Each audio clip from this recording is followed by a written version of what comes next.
Assalamualaikum warahmatullahi wabarakatuh. Perkenalkan, nama saya Asmanita, NIM 2121074. Di sini saya akan sedikit menceritakan tentang salah seorang sahabat Nabi, yakni Abu Dzar Al-Ghifari. Abu Dzar Al-Ghifari adalah salah satu sahabat Nabi yang pertama kali memeluk Islam. Abu Dzar Al-Ghifari atau nama lengkapnya itu Jundub bin Junadah, lahir di salah satu kota kafilah Mekah, Suriah, yaitu kota Al-Ghifari. Tidak ada catatan pasti kapan beliau dilahirkan, namun diperkirakan beliau lahir pada tahun 557 Masehi. Jundub bin Junadah atau Abu Dzar Al-Ghifari ini dibesarkan dari keluarga sederhana atau keluarga miskin. Jundub bin Junadah memenuhi kebutuhan keluarganya dengan cara melakukan perampokan dan pembegalan di kota begal tersebut, di kota Al-Ghifari tersebut, yang mana beliau akan merampok orang-orang yang melewati kota Ghifar tersebut. Pernah suatu ketika beliau melakukan pembegalan sendiri tanpa membawa rombongannya. Beliau tidak takut karena beliau dari kecil sudah diajarkan dengan keras, dan juga beliau adalah orang yang pemberani. Abu Dzar Al-Ghifari meskipun terkenal dengan orang yang keras dan juga orang yang sangat bengis, namun beliau adalah orang yang setia dan juga memiliki sedikit rasa iba terhadap korbannya. Pernah suatu ketika beliau ingin menyerang korbannya, namun korbannya tersebut takut, merintis ketakutan, bahkan hingga menangis, yang menyebabkan Abu Dzar Al-Ghifari ini kasihan terhadap korbannya dan melepaskan korbannya tersebut. Lalu kemudian pernah pada suatu ketika Abu Dzar Al-Ghifari ini ingin meminta pertolongan kepada Tuhannya, yaitu pada saat itu ia belum masuk Islam dan masih menyembah berhala. Ia membawa segelas susu kambing yang ia akan berikan kepada Tuhannya atau kepada berhala tersebut, yang mana berhala tersebut namanya itu Nahan. Beliau meminta perlindungan kepada berhala tersebut, meminta agar berhala tersebut menolak bala dari dirinya. Kemudian tidak lama setelah beliau berdoa, datang seekor anjing yang meminum air susu kambing yang ia berikan kepada berhala tersebut.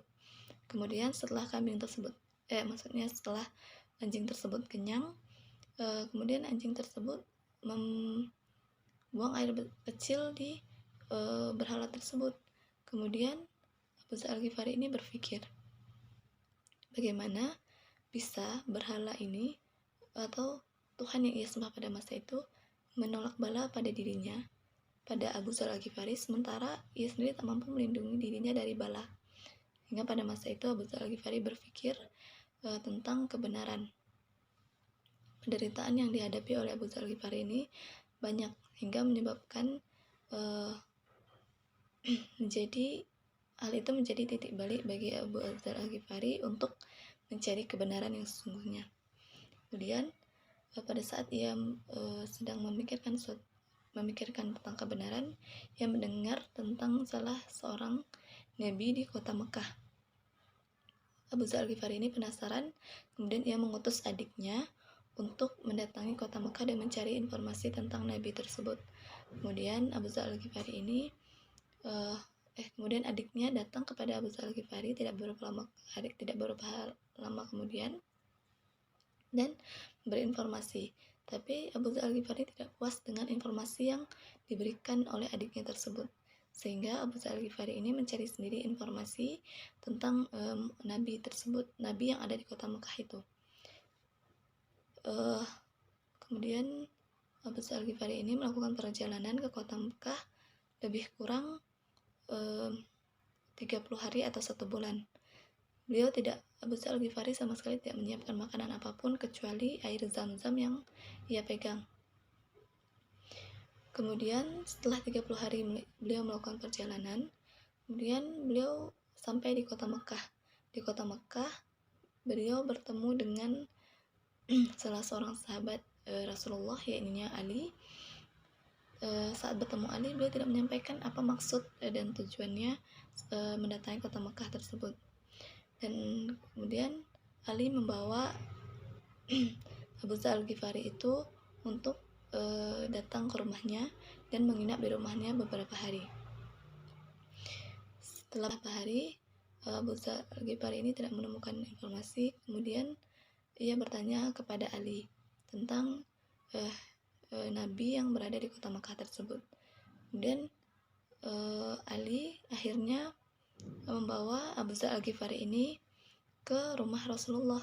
Namun sayang pada masa itu Rasulullah tidak di rumah, hingga Abu Dzar Al-Ghifari ini tetap berada di rumah Ali beberapa hari sampai ia mendapatkan informasi yang jelas tentang Nabi tersebut. Kemudian tidak lama dari itu Ali membawa Abu Dzar Al-Ghifari ini ke masjid tempat biasa Rasulullah sholat. Saat dibawa ke masjid, akhirnya Abu Dzar Al-Ghifari ini bertemu dengan Rasulullah. Kemudian pada saat bertemu dengan Rasulullah, Abu Dzar Al-Ghifari ini langsung menyatakan keislamannya kepada Rasulullah. Ia langsung bersyahadat kepada Rasulullah dengan mengatakan asyhadu an la ilaha illallah wa asyhadu anna Muhammadar Rasulullah. Kemudian ia meminta nasihat dari Rasulullah, apa yang harus dia lakukan. Rasulullah menyuruh Abu Dzar Al-Ghifari ini pulang. Namun Abu Dzar Al-Ghifari tidak mau. Ia ingin menyatakan keislamannya di kota Mekah pada saat itu. Sementara pada masa itu kota Mekah masih dalam keadaan jahiliyah, masih menyembah berhala dan juga tidak mempercayai Islam atau merasa Islam itu adalah agama yang tidak baik. Kemudian Abu Dzar Al-Ghifari ini mengatakan jika ia melakukan kejahatan terang-terangan, kejahatan dia lakukan dengan tanpa takut, tidak dilakukan bersembunyi-sembunyi, lalu kenapa ia merasa takut apabila ia menyatakan kebenaran atau keislamannya tersebut. Dan tidak lama dari itu Abu Dzar Al-Ghifari berdiri di dekat Ka'bah dan menyatakan keislamannya di masyarakat Ka'bah pada masa itu. Dan reaksi masyarakat Ka'bah benar saja, mereka marah hingga akhirnya Abu Dzar Al-Ghifari ini dipukuli hingga pingsan. Kemudian datang Ali menghentikan pertengkaran tersebut. Dia mengatakan apabila Abu Dzar Al-Ghifari tewas, maka akan celakalah orang-orang Mekah, karena apabila orang Mekah ingin melakukan perdagangan, maka ia akan melewati kota Ghifar.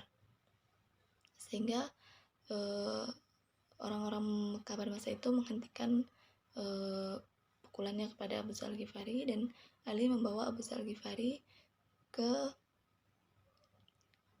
masjid dekat kota Ka'bah tersebut. Kemudian setelah Abu Dzar Al-Ghifari sadar, Abu Dzar Al-Ghifari disuruh kembali ke kotanya, yaitu kota Al-Ghifari, dan melakukan mengajak orang-orang di sana untuk masuk Islam, namun secara sembunyi-sembunyi.